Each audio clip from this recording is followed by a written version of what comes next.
Hello po, magandang umaga. Magandang gabi kung nasa panig tayo ng mundo. Ayan. Sana po ay nasa maayos ang lahat. Ayan. Okay po, today is Friday. Ayan po, salamat sa mga nagpa-reading kanina. Maraming pong salamat. Ayan, kaninang umaga.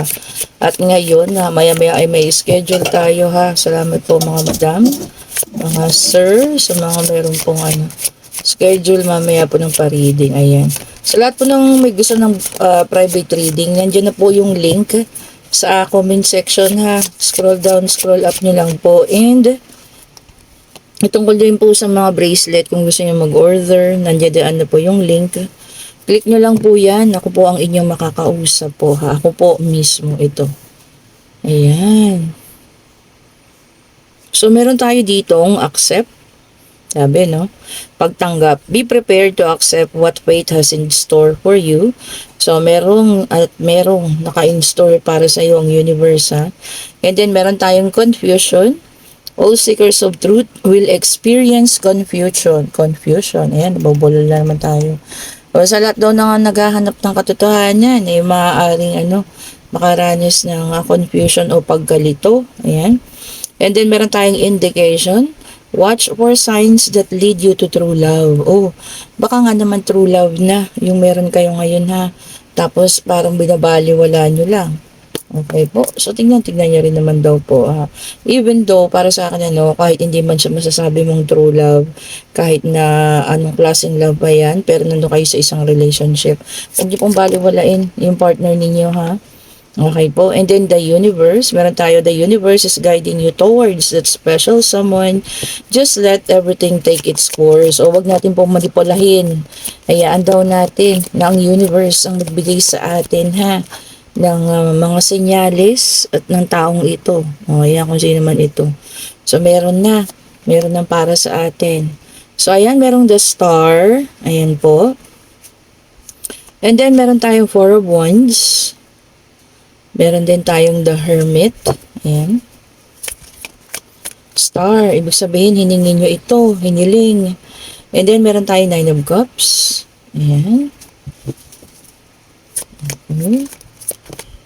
Sino kaya ito? Ito na, bumagsak. Isang And then, meron tayong eight of wands. Dito muna. Ayan. And then, meron tayo ditong seven of cups. Ayan. Of course. Oh, meron tayong Queen of Swords. May pagkamatapang. Ayan.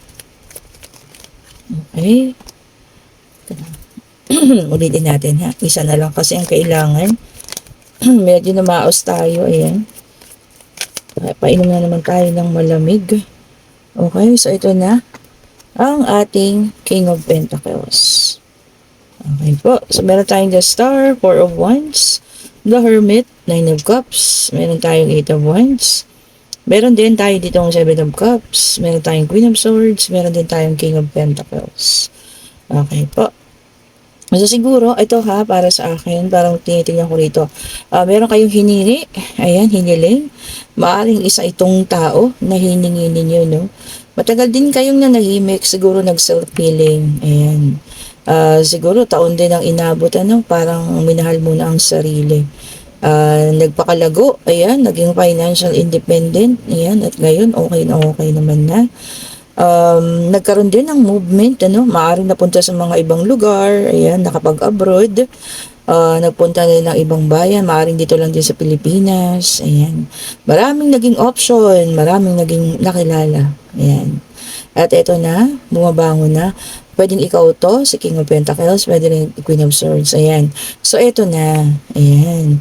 Ito na yung hiningi ninyo, no? So, humiling kayo.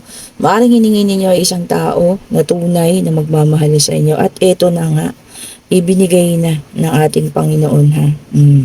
Maaari pong ito ay nakilala na ninyo kasi dito nga, a lot of options. So, ibig sabihin po, may-aring nagkaroon kayo ng pag-alis ng bansa, maaari din sa ibang lugar, at maaari nakilala nyo na itong tao na ito ha, na siya nga pong taong itinadhana sa inyo.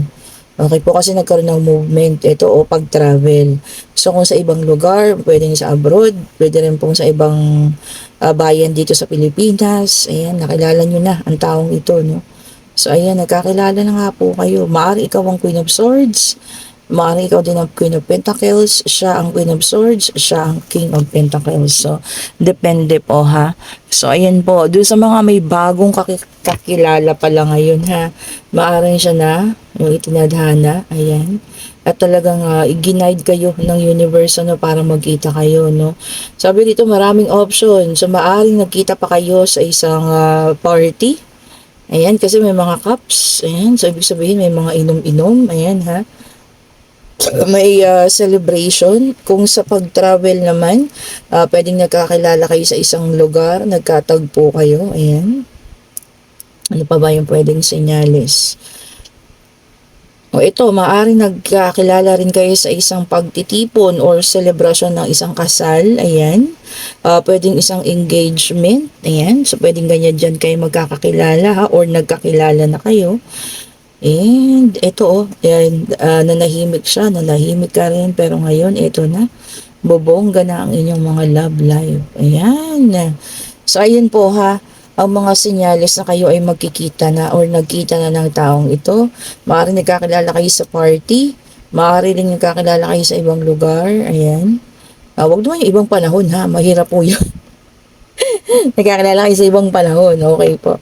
And maaari nagkakilala rin kayo sa mga celebration, binyag, birthday, kasal, engagement, ano. So, ayan po ha. Ang mga senyales na kayo ay nagkakilala na ng taong ito. Sa tignan-tignan pa nga natin ha. Mali yung card na binunot ko. Ayun po. Dito tayo sa deck of card. Kinuha ko agad ang ating yes or no card. Okay. So, tingnan natin. Tignan pa natin more clarification nga po. Dito sa pagtatagpo nila ng kanilang tunay at wagas na pag-ibig. Ayan. Meron tayong Four of Swords. Ayan. Sabi dito, maaring nagkakilala kayo noong panahon din na nagkakaroon kayo ng isolation o minsan gusto niyo lang kayo lang. Yung bang sariling lakad nyo lang, ayaw nyo nang may kausap, wala kayong kasamang mga barkada, kaibigan, ano. Ayan. So, maaring yung panahon na yun, nagkatagpo na raw kayo. So, alalahanin nyo ha, kung may nakilala kayo ng mga panahon na yun. And then, meron tayong The Magician. Ayan. Tapos sabi rito, nagkakilala din or nagkita na rin daw kayo sa isang lugar na secure. So, secure. Ano ba ibig sabihin nito? Maaaring sa mga mall. Ayan. May mga security guard. Ganyan, ano? Maaaring nagkasalubong kayo, nakita kayo, pero napaka-in-depth naman ang ganun. Kasi syempre, napakarami nating makakasalubong. Pero siguro, 1 in a million na yung meron kayong makakabangga. Ayan. O, diba? So, i-check-check nyo na, ha? And then the Hermit, sadya talaga, no? Meron pala kanina is an air sign, air and water, earth naman ngayon. So, ito din talaga nung panahon na nagso-soul searching ka. Hindi ka pa nagmamanifest no ng ano ha, isang tao makakasama, pero kumbaga nag-self-healing ka pa lang. So, maaaring nagpunta ka sa isang lugar na gusto mo tahimik lang. Maaaring nandun din siya. Di ba? Tapos hindi pa kayo pinagtagpo kasi hindi pa panahon, pero ngayon kayo ay pagtatagpuin na. Ayan natin yan yung mga senyales sa birthday, binyag, kasalan, may celebration, pwedeng sa ibang lugar, sa abroad, pwede din pong dito lang sa Pilipinas, sa mga dagat, ayan, kung saan tahimik, kalmado lang, ayan. And then meron tayong Three of Wands, ayan, which is an fire sign, okay po. So earth, air, and fire, ayan. Sabi rito, preparation. So, ibig sabihin po talagang pinrepair muna kayo ng universe, ha. Kung hindi nyo pa nakikita sa ngayon, piniprepare pa lang kayo ng universe. Okay po? Para sa inyong pagkikita. Tignan-tignan niyo po yung mga senyales, ha. Marain na ako na ibigay. Ayan. Kung saan kayo magkikita ng taong iyan po na tunay na inyong mamahalin. And meron tayong the Fool, okay po, which is a air sign na naka-reverse, ayan. Sabi dito, yung iba magkakaroon ng hesitation. Bakit naman? Maaaring nakilala na, tapos nagkakaroon ng hesitation, pagdududa, walang tiwala sa sarili, parang gano'n, nagkakaroon ng hesitation, ano. Huwag naman, ano ba, lakasan natin ang loob, kasi baka ito na yun Tapos 'di ba, parang ano ka, wala kang, tiwala sa sarili mo. 'Wag po, ha. 'Wag po mawala ng tiwala sa sarili, 'yan. And then meron tayong The Hangman in reverse and this is a water sign, ayan po. Yung iba sa inyo, magkakaroon ng indecision, ayan. Hindi makapag-desisyon agad-agad. Okay po. And then magkakaroon din ng resistance. Ayan, pag-ayaw. Kung ano man bagay ang inyong aayawan ha. Maaaring aayaw kayo sa pagbabago sa kumpanya. Mga ganyan-ganyan. Ano? So, i-check nyo po. And then meron tayong Two of Wands which is a fire sign. Ayan. Yung iba sa inyo magkakaroon ng pagpaplano para sa kanilang pag-progress o paglago. Kung ano man yung plano ninyo, no, maaaring pag-business, maaaring gusto nyo ma-promote, ayan, gagawa kayo talaga ng pagsisipag sa trabaho. So, ayun po ha, kung magagagawa na ng plan, strategic plan para lumago po. Oo naman, 'di ba po, it's time na para tayong lahat ay lumago naman, no, 'di ba? Umalis na tayo sa kahirapan, o 'di ba po? And then meron tayong Nine of Wands, ayan. O, yung iba sa inyo magkakaroon na ng tapang, ayan. And yung iba po matitest din yung faith. Ang iba maglalagay na ng boundaries. Oh, siguro meron ng minamahal ulit ngayon pero magsiset na ng boundaries. Para nga naman hindi ka masaktan ng sobra-sobra, ha? And then meron tayong death card. Okay po. So ang iba sa inyo magkakaroon ng ending. Ang death card din kasi metamorphosis, ano. Ibig sabihin po niyan, may pagbabago. Ayan. Pwede rin end of cycle. O yun na yung pinakadulo ng cycle po, ha. Ayan. Kung sino man po sa inyo yan. And then, meron tayong Seven of Swords, which is a air sign. Okay po. Ang ilan naman talaga sa atin ay makakaranas ng deception. Ayan. Betrayal. Ayan po, ha. Merong mga panluloko na mararamdaman or may taong gagawa sa inyo niyan. Naku, iwasan niyo po yung mga ganyang tao, ha.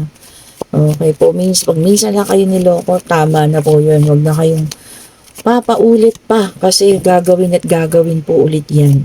Patawarin nyo ng isa, tapos na po yun. Hanggang doon na lang. Oh, di ba? Kasi mauulit at mauulit po yan eh. And then meron tayong justice in reverse. Oh, naka-reverse siya. Iba sa inyo mawawala ng accountability. Ayan ha. So maaring mawawala ng tiwala sa inyo. Pwede ang kumpanya ninyo ha. Kung ano man yung mangyayari. So maging vigilant kayo. Baka naman matrap lang kayo sa isang sitwasyon po ha. Na masusubok ang tiwala sa inyo ng kumpanya ninyo, ng ibang tao. Yan.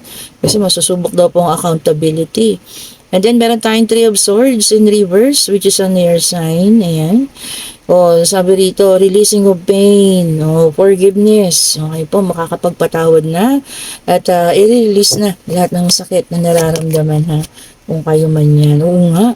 Huwag na po natin paabutin ng 2025. I-release na po natin yan, ha. And then, meron tayong the Chariot. Ayan, naka-reverse na naman. O, lack of direction, mawawala sa direksyon. Kung yung iba, gagawa ng strategic plan kanina, para sa ilan naman, mawawala ng direksyon. O, wag naman sa buhay ha, maaring lang, yung sa financial, sa paggasta, ganyan, mababawi pa yan eh. Pero yung mawala ka ng direksyon sa buhay, napakahirap po nun. Okay po? And then, meron tayong Five of Pentacles, which is an earth sign, financial loss. O, yung iba sa inyo talaga, mauubusan ngayon ng salapi. Sa dami po ng mga sale. Oh. Diba? Nila sa may Quezon City. Kabi-kabilaan po papalapit na sale. Ayan. So baka di yan talaga tayo mauubos sa dami ng sale, ha. So ayan, ingat-ingat and spend wisely. Ika nga, no. And meron na tayong the sun, which is a fire sign. Ayan po. Yung iba sa inyo makakaramdam lang ng happiness kahit sa mga simpleng bagay. Oo naman, di po ba mas maganda yun, di ba? Simpleng bagay lang pero masaya. Hindi natin maging kailangang magarbo. Simple lang, okay na po yun basta nakakaramdam tayo ng kasiyahan. Ha? And then meron tayong Knight of Pentacles, which is an earth sign. Ito yung iba magiging stagnant lang o yung nakatigil lang na parang wala lang, maghihintay ka lang na kung kailan ka nila gustong i-promote, ganyan. Kung kailan maayos ang buhay mo. Yung wala talagang pagkilos. Ayun, nakastagnant lang po. O yan, kilos-kilos lang po ha. Kilos-kilos na rin tayo. Yan. Sabi nga nasa Diyos ang awa, nasa tao ang gawa. So kailangan din tayong gumawa-gawa po ha. Gawa at kilos para po tayo masaayos. Okay po. And then kunin natin itong love message oracle card para sa inyong mga pag-ibig. Ayan. Maganda ang mensahe ng ating ngayon ha. Situational card para sa mga taong makakakilala ng bagong iibigin na maaaring sila na yung pag-ibig na matagal nang iniintay. Ayan. O ito, sabi redirect your thoughts. Focus on what you want to attract in this relationship, not on what you fear will happen. Oo, wag yung pangungunahan. Okay po, hindi natin kailangang kontrolin ng mga bagay-bagay. Ang pag-isipan po daw natin ay kung paano mapapaayos at mapaganda ang isang relasyon. Hindi yung iniisip nyo na baka magtapos ang dahil sa isang ganito, dahil sa third party, ganyan. Wag po, kasi nag-uumpisa pa lang Tapos, di ba, negative agad. Tapos dito, love your shadow. Accept and work with the flaws in yourself so you can learn to accept others as they are. Unahin syempre ang pagmamahal para sa sarili po ha. Ito na nga, put yourself first. Loving yourself makes you more romantically attractive. Nga, pagmahal mo sarili mo, inuudang mo sarili mo, attractive ang tingin sa'yo ng ibang tao ha. Syempre, napapaganda ka. Diba? Kasi nga, gusto mo maganda ka. Diba? Dahil sa sarili mo, gusto mo tumaas ang confidence mo. Di syempre, ang tingin din ng ibang tao sa'yo, maganda ka. Dahil nag-glow ka, nag-glow up ka. Diba? And then, keep the door open. Don't be so focused on a closed door that you don't see the ones which are open for you. Yun na nga. Baka naman nakafocus tayo dun sa mga ex. Diba? Yung sa mga dati pa, naghihintay pa kayo na baka sakaling bumalik, pero lahat na ng sign nandoon na, nawala na nga, hanggang doon na lang. Tapos naghihintay pa rin kayo. Diba? Kapag nakita nyo na po ang mga sinyalis, kumbaga, ginawa ninyo ang no contact situation.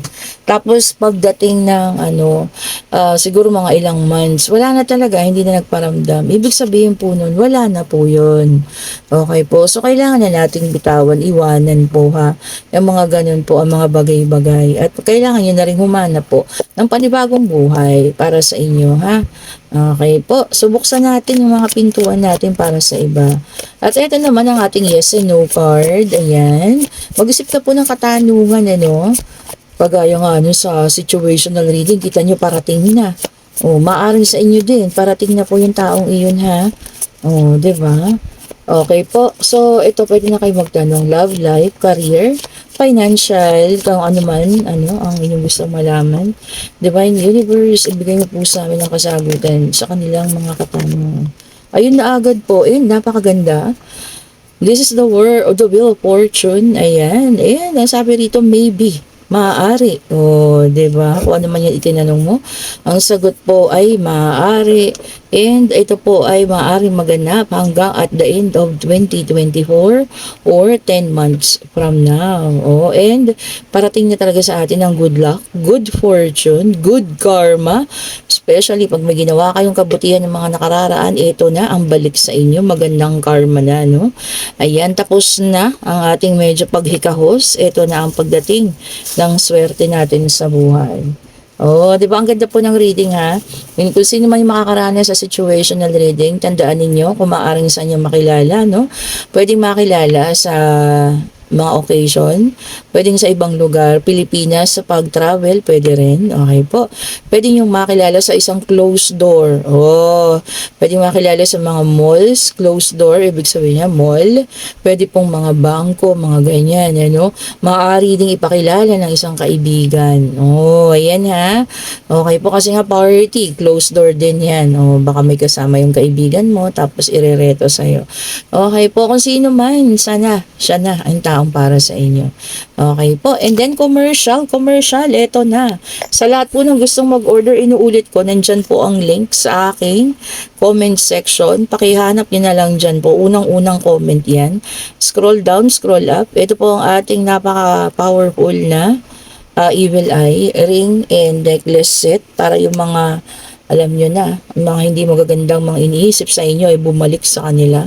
Okay po. And then ang ating citrine, napaka-powerful citrine. Of course, wala nang kailangang patunayan. Marami nang nakakaalam kung paano siya mag-work. Ano? Magaling ang citrine natin po. Ito rin ang ating black tourmaline. Ayan, with evil eye. Turns negative energy into positive. And of course, ang ating combination of black tourmaline and tiger eye. Ayan, for clarity, wisdom, and yung para sa mga negative energy ha. At ito naman, ang ating Black Rose Tourmaline. Black Rose Tourmaline, napaka super effective para sa mga omen, mga sumpa-sumpang ganyan, kung nararamdaman ninyo, no? Ayan, magsuot-suot po kayo, ha? And ito naman ang ating Tiger Eye, plain lang. Ayan, wisdom, clarity, and para malaman nyo yung mga full intention ng mga taong lumalapit sa inyo, ha? Kung ano man yung mga intention po nila. Okay po. And of course, ang concentration ay pag-ibig. Siyempre, rose quartz. Marami pa rin ha. Ang nais sumubok muli sa pag-iibigan. Okay po, walang masama. Especially kung talagang ayun nga, kagaya sa una, no, ang parating ay para sa inyo na. And of course, ang ating parang pinaka 3-in-1, ang amethyst. Ayan po, pinaka-favorite ko. Ako nga tatanungin nyo. Amethyst and citrine. Ayan. So, ito yung sa akin. Kita nyo naman, lagi kong suot. Ayan po, ang amethyst kasi may kasama siyang concentration. Ito lagi talaga para sa good health. Siyempre, kailangan maganda ang health natin para makamtan natin lahat na ibibigay ng universe para sa atin po ha, kung ano man yung ibibigay niya sa ating swerte. Okay po, magandang kapalaran. Paano nga, bibigay nga ng Panginoon sa atin yan pero may sakit ka naman. O edi mauubos lang po sa pagpapagamot. O, di ba? So kaya gusto ko talaga ang amethyst para po unahin ang ating kalusugan. Ayan po, kung nagugustuhan ninyo ang ating reading, pa-like, pa-subscribe, pa-share, and hit na notification bell po para lagi kayong updated sa mga bagong mga videos na ating ini-upload. And meron pa po tayo mga salt bath, ayan, para sa pang-cleansing naman ng ating katawan, salt bath po. Ayan, thank you so much po for watching. Ayan, medyo napagod ang inyong Mystic Tarot. Alam niyo na may event kagabi. So, dun sa mga nagchat-chat, pasensya na po kayo, umaga na ako nakapag-reply at nakasagot sa inyong mga inquiries po, pasensya na. Dahil nagkaroon ng event kagabi, madaling araw na nga, no, kahapon po. Ayan, salamat po. Have a great day. Stay safe po, ha. Magandang gabi po ng Friday. Bye-bye po.